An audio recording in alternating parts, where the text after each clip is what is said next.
यह कहानी है दोस्तों दो बच्चों की जो एक गांव में रहते थे। बड़ा बच्चा 10 साल का था और छोटा 7 साल का। दोनों हमेशा एक दूसरे के साथ रहते, एक दूसरे के साथ खेलते और एक दूसरे के साथ ही घूमते। एक दिन दोनों खेलते खेलते गांव से थोड़ा दूर निकल आए। अचानक खेलते खेलते 10 साल के बच्चे का पैर फिसल गया और वह कुएं में गिर गया और जोर जोर से चिल्लाने लगा। अपने दोस्त की आवाज सुनकर जब छोटे बच्चे को इस बात का पता चला तो वह बहुत घबराया। उसने अपने आसपास देखा और मदद के लिए चिल्लाया, लेकिन वहां आसपास कोई नहीं था जो उसकी मदद कर सकता था। अचानक उसकी नज़र पास ही पड़ी एक बाल्टी पर पड़ी, जिस पर एक रस्सी बंधी थी।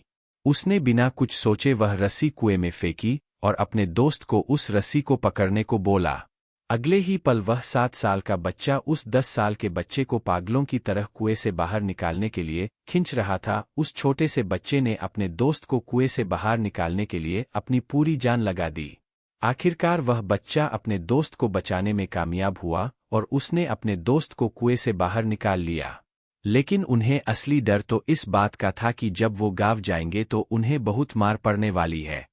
खैर, दोनों डरते डरते गांव पहुंचे और उन्होंने गांव वालों को खेलते खेलते कुएं में गिरने और रस्सी के सहारे छोटे बच्चे द्वारा बड़े बच्चे को बाहर निकालने वाली पूरी बात बता दी। लेकिन गांव वालों ने उनकी बात पर विश्वास नहीं किया और हंसने लगे कि आखिर एक 7 साल का बच्चा एक 10 साल के बच्चे को रस्सी के सहारे कुएं से बाहर कैसे निकाल सकता है। लेकिन वहां मौजूद एक बुजुर्ग ने उन बच्चों की बातों का भरोसा कर लिया।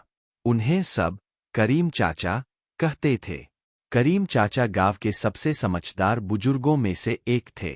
गांव वालों को जब करीम चाचा के बच्चों की बात पर विश्वास करने की बात पता चली तो सब इकट्ठे होकर करीम चाचा के पास पहुंचे और बोले, चाचा, हमें तो बच्चों की बात पर यकीन नहीं हो रहा है, आप ही बता दो कि ऐसा कैसे हो सकता है। गांव वालों की बात सुनकर करीम चाचा बोले, बच्चे बता तो रहे हैं, उन्होंने यह कैसे किया। बच्चे ने कुएं में रस्सी फेंकी और दूसरे बच्चे को ऊपर खींच लिया। गांव वालों को कुछ समझ नहीं आ रहा था। कुछ देर बाद करीम चाचा मुस्कुराए और बोले, सवाल ये नहीं है कि बच्चे ने यह कैसे किया, सवाल यह है कि वह यह कैसे कर पाया। और इसका सिर्फ एक जवाब है कि जिस वक्त वह बच्चा यह कर रहा था उस वक्त उसको वहां यह बताने वाला कोई नहीं था कि तू यह नहीं कर सकता।